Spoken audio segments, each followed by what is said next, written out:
नमस्कार, मैं अतुल जय। साल 2026 में शनि किसकी नैया पार लगाएंगे और किसकी नैया डुबा देंगे, किन राशि के जातकों पर शनि की 7.5 का प्रभाव है और किन राशि के जातकों पर शनि की ढैया का प्रभाव है, और शनि के आम प्रभाव पर चर्चा करने के लिए हमारे प्लेटफॉर्म ज्योतिष जंक्शन पे हमसे जुड़ चुके हैं आचार्य प्रवीण तिवारी गुरुजी। आचार्य प्रवीण तिवारी गुरुजी से आज शनि के बारे में सारी चीजें संक्षिप्त में और सुगर्भित तरीके से समझेंगे। आचार्य जी का स्वागत है। सबसे पहले महाराज, शनि देव के बारे में जो आम मिथ हैं उनके बारे में हमें सूचित कर दें, ताकि हमारे दर्शक अवेयर हो जाएं। जैसे कि शनि केवल नुकसान देते हैं, शनि अगर 7.5 नहीं है, शनि की ढैया नहीं है, तो शनि का कोई प्रभाव नहीं होता है। इस पे अपना विचार रखें। देखिए, शनि ऐसे ग्रह हैं जो लोहे को सोना बनाने का काम करते हैं। अच्छा, तो शनि का बेसिक काम यही है। अच्छा। अब इसमें जो भी व्यक्ति के ऊपर बहुत कष्ट आ रहा हो, बहुत परेशान हो, शनि ग्रह से पीड़ित हो, जो राजनीति के क्षेत्र में, बिजनेस के क्षेत्र में अच्छा करते हैं, या आपने न्यूज़पेपर के माध्यम से सुना होगा कि रिक्शे वाले का बेटा आईएएस बन गया, ऑटो वाले का बेटा आईएएस बन गया, फुल्की वाले का बेटा क्रिकेटर बन गया।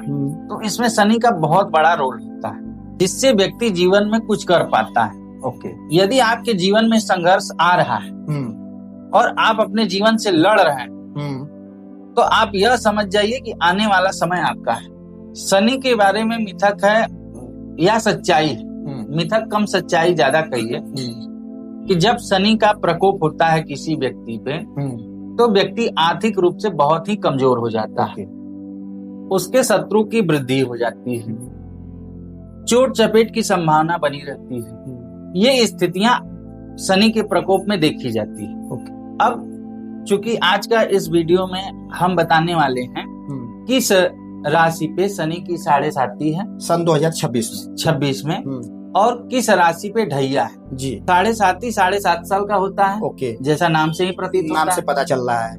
और ढैया 2.5 साल का होता है। महादशा, अंतरदशा, शनि की 7.5 यह अलग अलग चीज है। अच्छा, ठीक है। शनि की 7.5 का निर्णय गोचर से होता है। अच्छा, ठीक है। अब आप पूछेंगे गोचर क्या होता है? बिल्कुल बिल्कुल। तो गोचर उसको कहते हैं कि वर्तमान में कौन सा ग्रह किस राशि पे संचरण कर रहा है। ये गोचर हो गया। ये गोचर हो गया। ठीक। जैसे कुंडली होता है ना, गोचर कुंडली, आपने नाम सुना होगा जी। तो गोचर के अनुसार शनि की 7.5 और ढैया का निर्धारण किया जाता है। ठीक है। तो अभी वर्तमान में 2026 में जो जानने वाली बात है, कुंभ राशि, मीन राशि और मेष राशि, ठीक है, इन जातकों के ऊपर शनि की 7.5 चल रही। और इस 7.5 के 4 चरण होते हैं जी। जैसे राशि के 4 चरण होते हैं, नक्षत्र के 4 चरण होते हैं, उसी तरह 7.5 का भी 4 चरण होता है। मतलब उसको 4 भागों में आप विभाजित कर दीजिए। उसका प्रथम पक्ष आपको शारीरिक रूप से कष्ट देता है। ओके, ठीक है। द्वितीय पक्ष आर्थिक रूप से तकलीफ देगा। ठीक है। तृतीय पक्ष सामाजिक रूप से, और चतुर्थ जो चरण होता है उसमें आपको निखारने का काम करता है। ऐसा इसलिए मैं कह रहा हूँ, मैंने बहुत जातकों से बात किया जो शनि के 7.5 के चतुर्थ चरण में जीवन की बुलंदियों पर पहुंचे, चौथे चरण में। तो शनि के 7.5 का चौथा चरण बहुत ही लाभदायक होता है। लेकिन जो इसके 3 चरण होते हैं, जिसमें शारीरिक, आर्थिक और सामाजिक रूप से कष्ट मिलता है, तो कष्ट भी बेतहाशा मिलता है। आप जानते हैं करना क्या चाहिए जी? जब आपको ऐसा आभास हो कि हमारे साथ ऐसी घटनाएं घटित हो रही हैं, अपनी मेहनत को डबल कर दीजिए। शारीरिक रूप से नुकसान हो रहा है, व्यायाम करिए, एक्सरसाइज करिए, खाने पीने का संयम और बढ़ा दीजिए जी। सामाजिक रूप से नुकसान हो रहा है, व्यवहार में कुशलता लाइए, जहाँ बोलना जरूरी हो बस वहीं बोलिए। वाणी पे नियंत्रण रखिए, क्योंकि वाणी ही ऐसी चीज है जो समाज में व्यवहार को खराब करती है, बिगाड़ती भी है और बनाती भी। तो जब शनि का ऐसा समय हो तो कई बार अच्छा बोलना भी आपके लिए मुश्किल हो जाता है। सामने वाला उसका गलत अर्थ निकालेगा, आपका दुश्मन बन बैठेगा जी। लेकिन ये 3 चरण आपने निकाल लिया आसानी से, तो चौथे चरण में आप देखिएगा कि जैसे ही चौथे चरण में आप प्रवेश करेंगे, आपके जीवन से कठिनाइयां दूर होती दिखेगी। चौथे चरण में पहुंचने के लिए तो लगभग सभी पहुंचता है। अच्छा, ठीक है। लेकिन उसमें क्या होता है कि जैसे आपको समंदर पार करना है, तो कई बार होता है कि आप किसी चीज का सहारा लेके, नाव है या जो व्यक्ति तैरना जानता है उसका हाथ पकड़ के, हाँ, माने कोई भी सहारा ऐसा हो, कुछ भी साधन बन गया तो आप पार हो गए जी। लेकिन उसमें होता क्या है कि कई व्यक्ति बीच में ही मझधार में डूब जाते हैं। हाँ।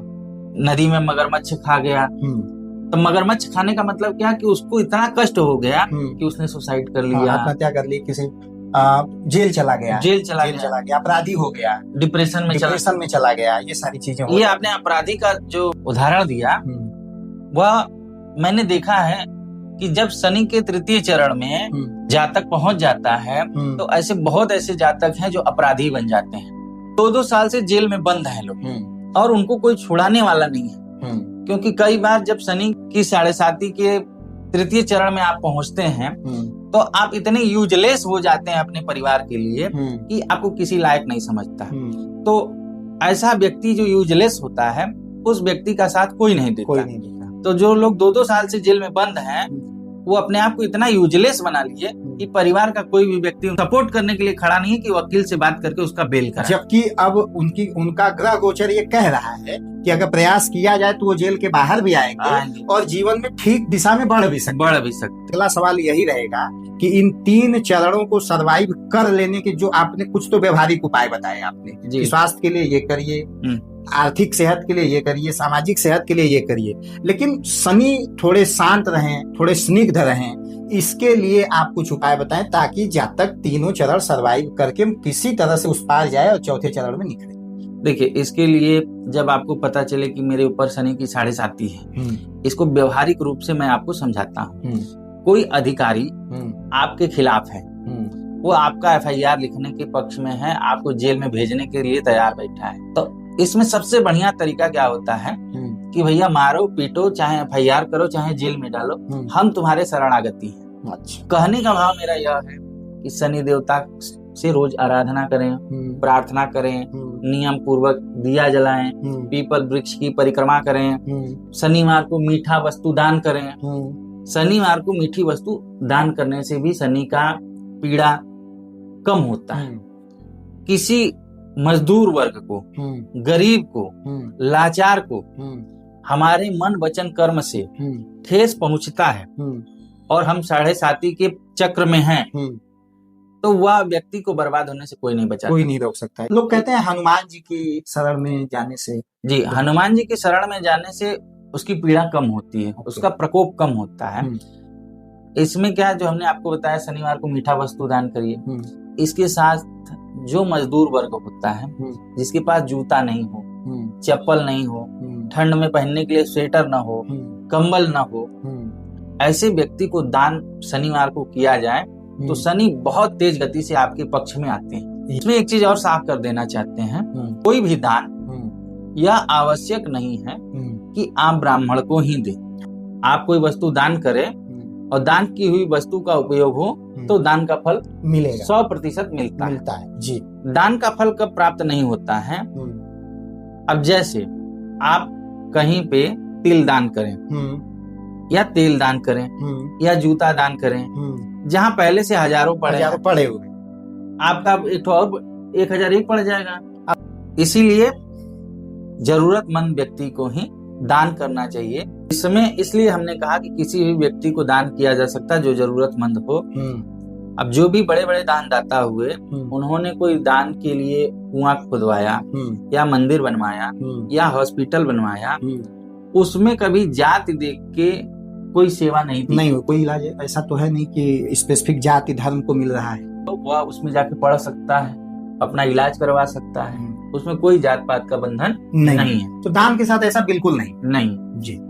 अब जरा सा ज्योतिष दृष्टिकोण से हमें बताइए कि कुंभ, मीन और मेष राशि वाले जिन पर 7.5 है, वो इस साल कैसा गुजरने वाला है और वो क्या ज्योतिषी उपाय कर ले? देखिए, कुंभ, मीन, मेष राशि 2026 में सावधानी रखना चाहिए। जी, शनिदेव की शरण में जाना चाहिए, हनुमान जी की शरण में जाना चाहिए, ऐसे लोगों को हनुमान जी को चोला चढ़ाना चाहिए और सुंदरकांड का पाठ करना चाहिए, पीपल के वृक्ष में दिया जलाना चाहिए, यह कार्य अवश्य करना चाहिए। इससे आपके जीवन के संकट दूर होंगे। आप देख रहे होंगे कुंभ राशि के जातक, मीन राशि के जातक और मेष राशि के जातक के जीवन में 2026 जब से लगा है, आपके जीवन में रोज 1 जनवरी से लेके रोज कोई ना कोई नई विपत्ति आ रही है, नई कठिनाई आ रही है। मन में ये चिंता सता रही है कि आने वाले समय में पता नहीं कौन सी विपत्ति आ जाए। तो इस तरीके से भी चीजें आपके साथ चल रही हैं। तो इसके लिए जरूरी है कि आपको जो हमने बताया वह कार्य करें। और यदि आप सामर्थ्यवान हैं, सक्षम हैं, तो शनिदेव का जप कराएं, तर्पण कराएं, मार्जन कराएं, हवन कराएं। इससे भी शनिदेव बहुत तेज गति से आपके पक्ष में चीजों को कर देते हैं। सिंह और धनु राशि के साथ भी सेम चीजें हैं, क्योंकि शनि की 7.5 और शनि की ढैया जो होता है कष्टकारी ही होता है। जिन राशि पे होता है उन राशि के जातकों के लिए जी। तो 7.5 के जातक और ढैया के जातक दोनों लोगों को यह सावधानी रखना चाहिए अपने व्यवहार में और दैनिक दिनचर्या में। शनिदेव की शरणागति आपकी रक्षा करेगी जी। यानी कि 7.5 और ढैया दोनों ही के प्रभाव में आने वाले जातक वो वही उपाय करें जो उपाय गुरुजी ने बताए हैं। जो व्यवहार करने का तरीका बताया है उसका पालन करें, जो ज्योतिषीय उपाय है उसका पालन करें। शनिदेव की उग्रता से बचेंगे और वही वो तिनके का सहारा बनेगा जो आपको मझधार से निकालेगा और आप चौथे चरण में सकुशल पहुंच पाएंगे, ताकि आप जब चमकें तो आपकी चमक दुनिया देखे। अब गुरुजी अंतिम सवाल ये रहेगा कि इन 7.5 और अढ़ैया के बाहर के जो जातक हैं उनको 2026 में शनि कैसे प्रभावित कर रहे हैं, और एक आम जनमानस शनि के लिए रोजाना का कोई एक उपाय आप बता दें जो सभी लोग कर सकें। देखिए, सभी लोग को शनि का उपाय नहीं करना चाहिए। अच्छा, ठीक है। जो राशि पीड़ित है उन्हीं को करना चाहिए, ठीक है। या जिसकी महादशा अंतरदशा में शनि पीड़ित हो जी, शनि का प्रकोप हो जी, ऐसे लोगों को उपाय करना चाहिए। ओके, यानी कि शनि की चिंता उन्हीं को करनी है जो शनि के प्रभाव में है। और जहाँ तक एक बात है कि जैसे सामान्य उपाय की बात है तो हनुमान जी जागृत देव हैं। आप हनुमान जी की प्रार्थना, हनुमान चालीसा का पाठ रोजाना जी कर सकते। अब शनि क्या न्यायालय के देवता है, न्याय के देवता है। तो अब न्याय में कौन जाना चाहता है? न्यायालय कचहरी जाने से सब लोग बचते हैं। हाँ। तो कचहरी में वही जाता है जिसकी डेट लगी रहती है। आप अगर चले गए वकील के पास तो कोई न कोई खामी निकल आए। कचहरी जाएंगे तो कुछ नहीं हुआ तो चलाने गाड़ी का खुल जाएगा। तो इसलिए शनि महाराज को बेवजह तंग भी करना ठीक नहीं। तो कचहरी जिसका डेट लगा है बस उसी को वही जाए। बाकी जो राशियां बची हैं उससे वो राशियां अपना मजा करें, आनंद से रहें। वो अपने बारे में जानना चाहते हो, अपने भविष्य के बारे में जानना चाहते हो, 2026 कैसा रहने वाला है ये जानना चाहते हो, तो हमने पिछले वीडियोज में वार्षिक राशिफल की चर्चा करी है। उसका लिंक हम आपको दे देंगे अथवा हमारी प्लेलिस्ट में जाके आप वो वीडियो देख सकते हैं। इसके अतिरिक्त आप हमारे नंबर पे, मेल आईडी पे और पते पे संपर्क करके जन्म कुंडली के हिसाब से अंतरदशा महादशा का विश्लेषण करा के अपने भविष्य के बारे में, वर्तमान के बारे में और बेहतर जान सकते हैं और बेहतर ज्योतिषीय उपायों के माध्यम से जीवन में बेहतरी ला सकते हैं। तो आज ये शनि पे चर्चा रही। आगे भी हम इस तरह से स्पेसिफिक ग्रहों पे चर्चा करेंगे और अन्य ज्योतिषीय ज्ञान को आपके बीच लेके आएंगे। हमारे माध्यम हमेशा की तरह ज्योतिष मर्मज्ञ आचार्य प्रवीण तिवारी होंगे। हमारे ज्योतिष जंक्शन चैनल को सब्सक्राइब कर लीजिए, हमारे वीडियो को लाइक करिए, कमेंट करिए, सुझाव दीजिए और अपनों के बीच में शेयर करिए। ये हमारा निवेदन है और हमसे जुड़िए ताकि हम सनातन के ज्ञान को और फैला सकें। बहुत बहुत धन्यवाद। हर हर महादेव।